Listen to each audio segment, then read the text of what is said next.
Эми кээ бир учурда устаз адамда кемчилик болот эмеспи? Же адашып кемчилик болуп орозо бузулуп калган учурда. Ошол орозону кечке чейин кайра тута бериш керекпи же менин оозум ачылып калды, же мисалы үчүн кээ бир күндө үзүрлүү болуп оозун ачып атпайбы? Ошол адамдар эмне кылыш керек?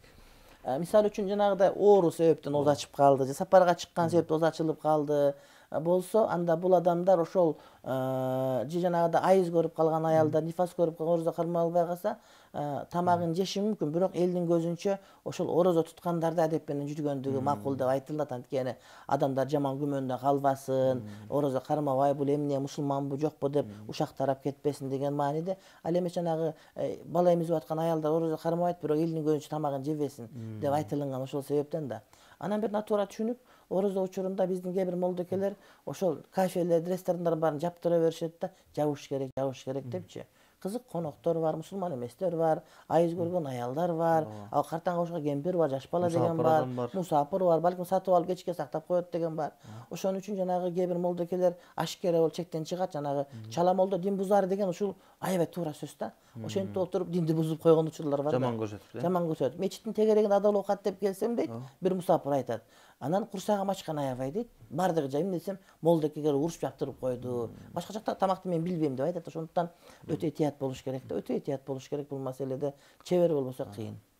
Бул дагы устаз жанагы орозо эмес же орозосун себеп менен ачкандар дагы орозонун урматына, Алла Тааланын буйругун урмат кылып сыйлап, орозону кечке чейин уланткандай тарыйздоо. Анткени орозо кармады айта албайбыз да алардычы. Ошон үчүн орозо кармады айта албайбыз, бирок орозо кармагандай тартипте жүрсүн деген маани айтылып чыгат бул маселеде. Орозонун урматына. Ооба, ал эмес пайгамбарыбыздын убагында ошол Мадинадагы жөөттөр дагы балдарына орозо учурунда көчөгө тамактан көтөрүп чыгып жебегиле, мусулман балдардын тамак жегиси келип кетип кыйналып калбасын деп тыйышкан дейт. Көрдүңүзбү? Толеранттуулук каякта турат да? Каякта турат толеранттуулук деген? Ошону маани бериш керек сөзсүз түрдө. Адамдар тамак, мисалы үчүн орозо учурунда карасаң көчөдө тамагын көтөрүп жеп, маймаңдап ушинтип, ушундай жүргөндөр бар да. Бул мындай бир үммөттү урматтабагандык, адамдардын сезимдери менен ойногондук деген маани келип чыгат. Бүгүнкү күндө бизде бул нерсе болуп атпайбы. Ошон үчүн эгерде ошол кимде орозо эмес болгон болсо же балким орозону парыз эмес деп көрсө дагы башка мусулмандардын урмат сый үчүн, Алла Тааланын буйруктарын урмат сый үчүн башка мусулмандын арасында мындай көрсөтүп жебиш керек экен да. Албетте. Анан ошо орозону бузбай турган, бирок бузганда сүрөт табылган нерсе бар, унутуп жеп алган болсо, мисалы үчүн бирөө эсинен чыгып орозого суу ичип алды, тамак жеп алды. Бунда орозосу бузулбайт, унутуп калса. Анан унутуп жеп алып, анан жеп атып эстеп калса, унутуп жеп алып булантып кетпеш керек, дара оозунан чыгарыш керек болот да. Ошондо орозо сакталып калат. Анан унутуп жеп баштады. Анан эстеп алып туруп, кайра эми жей бердим болуп калды, анда орозо бузулуп калат.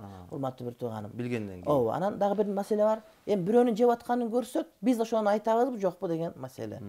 Эгерде ошол адам жаш жигит болуп, мындай бир күчү кубат жайында болсо айтыш керек дейт. Бирок улгайып калган же жаш бала болгон жеп аткан болсо, унутуп калыптыр деп, анан Кудайым өзү ага көңүлүнө салган экен деп ага эскертүүнүн кажети жок. Эгер орукчан же улгайган адам болсо, бирок жашыраак жигиттер болсо, кыздар болсо, буларга айтып, орозо деп айтып койсоң, бул жакшы болот, ал эмес, балким важип деп айткан аалымдарыбыз бар. Анан экинчи бир маселе, катачылык менен оозун бузуп алгандар орозо бузулат. Мисалы үчүн даарат алганда катуу кара кылып, наракка чейин, алкымына чейин жууп берем деп, наракка суу кирип кетсе орозо бузулат, бирок атайлап кылбагандыгы үчүн буларга каффарат важип болбойт.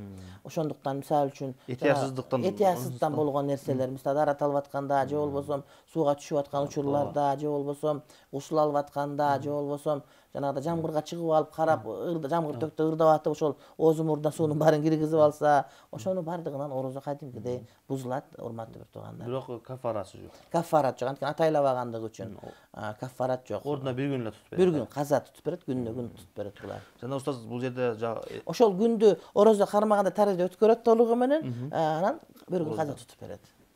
Дагы айтып кете турган нерсе устаз, ниеттин өзү менен деле бузулуп калышы мүмкүн орозо? Иштеди, жебеди, бирок ичпеди, бирок мисалы үчүн түштөн кийин орозом ачтым бүгүн деп ушундай ниет кылып. Кээ бир алымдар айтат, Orozonun baştalышына ниет шарт болот, бирок жарымдаганда оозум ачтым деп айтып алса, аны менен оозу ачылбайт, убакысы келмейинче деп айткан кызык бир маселе бар. Анткени кээде ниет ой деген күлүк да, кээде ой күлүк болуп, ой ар кандай келип кетиш ыктымалы бар. Анда болбосо ачтым десе анда жанагыдай бирөө менен жыма кылдым деп да ойлоп кетсе, анда орозо бузулуп калабы дейт. Ошон үчүн жок, орозонун башталышында ниет шарт болот дейт. Бирок ниет орозо бүткөнгө чейин сакталып туруш шарт эмес. Мисалы үчүн адам эртең орозо кармаган уктап ниет болбойт да. Уктап калса орозо бузулуп калабы же болбосо кандай болуп калат деп ошону көп изилишкен. Ошондуктан ниет менен ачылынбайт. Ниет ачыла качан дейт, жана убага киргенден кийин гана. Убага киргенге чейин ачылбайт деп ушундай бир кызык татаал маселе бар. Жанагы кыйналып кеткенде мисалы үчүн оозуму ачтым деп, бирок жеген ичкенге эч нерсе таппай калган болсо ооз ачылбайт экен. Ачылбайт деген сөз келип чыгат, ошондой келип чыгат.